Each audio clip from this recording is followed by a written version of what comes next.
What's up guys, welcome back to the channel. Today we're going to unbox and go through some features of Denon's new flagship receiver for 2018, the AVR X8500H. The unit retails for $4,000 and is the world's first 13.2 channel receiver. Inside we get a 3-prong power plug, remote plus batteries, Odyssey calibration mic, manuals, Wi-Fi antennas, and Odyssey mic stand. The receiver is pretty hefty, weighing in at 51 pounds. It supports all the newest immersive surround formats, such as Dolby Atmos, DTS-X, and Aural 3D. Aural 3D doesn't work out of the box, but it is expected to come within the next couple of months via a free firmware update. The unit uses 4 4th generation Shark DSP processors to handle all audio processing. It also supports high-res audio, and if you're into multi-room audio, it has HEOS compatibility with HEOS-enabled speakers and other HEOS receivers. Amazon Alexa is also built in. Alexa, play rock music. So you can just ask Alexa to play music from streaming sources, switch between inputs, turn the volume up and down, pause, mute, and skip to the next song. Bluetooth and Apple AirPlay are also on board. On the front, the X8500 looks the same as previous iterations. It has an LCD display flanked by an input selection knob to the left and volume control to the right. Underneath the metal drop-down door, you get zone selections up to 3 zones, quick access to direct source inputs, an HDMI input, and directional buttons to access the receiver's menus in case you don't have the remote handy. Around the back of the unit are 2 subwoofer outs and 15 pairs of speaker outputs, with only 13 max channels ever being active at one time, 7 HDMI ins and 3 HDMI outs. There will be a future HDMI 2.1 hardware upgrade that'll support up to 8K resolution and more. You'll have to send the receiver into the service center to have this done, and you'll likely have to pay an upgrade fee. There's also RCA pre-outs for all channels if you don't want to use the internal amplifiers and choose to use it as a processor only. There's 2 USB inputs, one up front and one in the rear, which is used to power devices like Roku's and Fire Sticks. You also get some legacy inputs like composite and component ins and outs, along with multi-channel audio 7.1 inputs. There's an RS-232 for home control, as well as a LAN input for a solid network connection.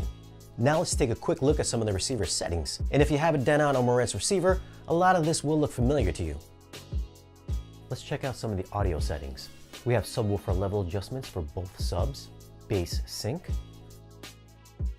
surround parameters, cinema EQ will roll off some of those highs in the movie soundtracks so they won't seem so bright. This is kind of like THX's re-EQ.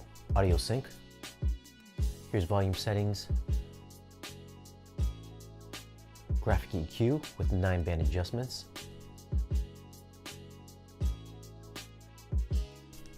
video settings. Looks like we get a vertical stretch mode for anamorphic lens users, so kudos for Denon for throwing that in. That's pretty huge. It also supports Dolby Vision and HLG pass-through if you have a compatible player and display. It's also supposed to be getting an update to support enhanced ARC as well in the near future, so we can get lossless audio through compatible television sets.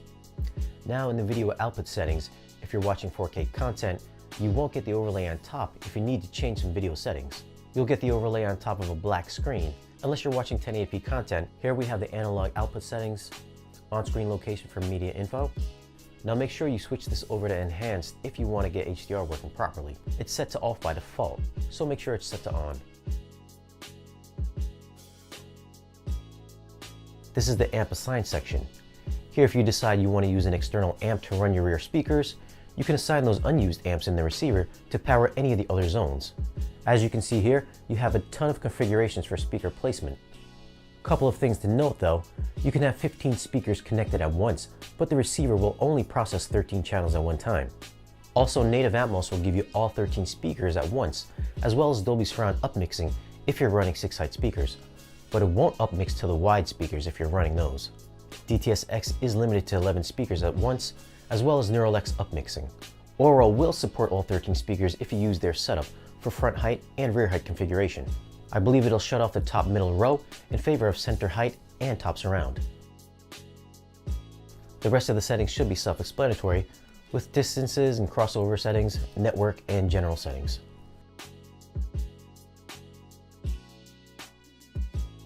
So as you can see here from the speaker placement settings, you have a ton of options. You can switch between Aural setups and Atmos setups by disabling speakers, which is pretty flexible. I've had this hooked up in my home theater, and in comparison to my normal setup, Using an Integra Pre-Pro and Rotel amps, I found the receiver held its own quite well. It drove my speakers to reference levels with no problems. And like many Denon receivers, I found the sound to be a bit neutral compared to my Integra and Rotel amp setup. I also compared it to a Marantz 7702, which to me tended to be a bit warmer and softer sounding. And I did prefer the Denon over the Marantz, and I thought it sounded a little more detailed. Soundstage was very open, but I did prefer having the Rotel amps on hand for driving my speakers to higher levels. It just sounded a bit cleaner and more effortless. Now don't get me wrong though, the X8500 is no slouch. The receiver is rated at 150 watts with 2 channels driven at once, so it should be enough to drive most speakers. Discrete effects and panning throughout my room sounded precise and very distinct. You also have the option to use the Odyssey Editor app once you run the Odyssey setup. It'll give you more granular control to fine-tune your system. I think if you have a medium to medium-sized room, this receiver is really going to stand out, especially if you're going to run multiple rows of seats. Having 6 height speakers is really going to blanket you with sound. But if you have a smaller space, I doubt you'll hear much of a difference trying to cram 6 speakers on your ceiling. I did set up a pair of wide speakers to listen to some Atmos soundtracks, and I gotta say I heard very little, if anything, going on in them. There was some more happening in the wides if you use the Neural X upmixer, but you do lose your back speakers. So there's just a ton of listening options with this receiver, and I think you'll be bouncing back and forth between modes, especially if you like to tweak your sound. Now if you're itching to get a new receiver and have the space to run this beast, I think it's a no-brainer. There are other options like Trinov or Datasat processors that can do more speakers, but they do cost about 5 times as much as the Denon, and you'll have to supply your own amplification. Also with the HDMI 2.1 upgrade, this purchase should last you quite a few years. I've only touched on a couple of things the X8500 can do, so if you have any questions, just leave us a comment below. Now if you're interested in grabbing this receiver, I'll leave a link down below. Give us a thumbs up if you found the video useful, and check out our social media links. And if you're not a subscriber, hit that subscribe button for more content like this. And we'll see you again in the next video.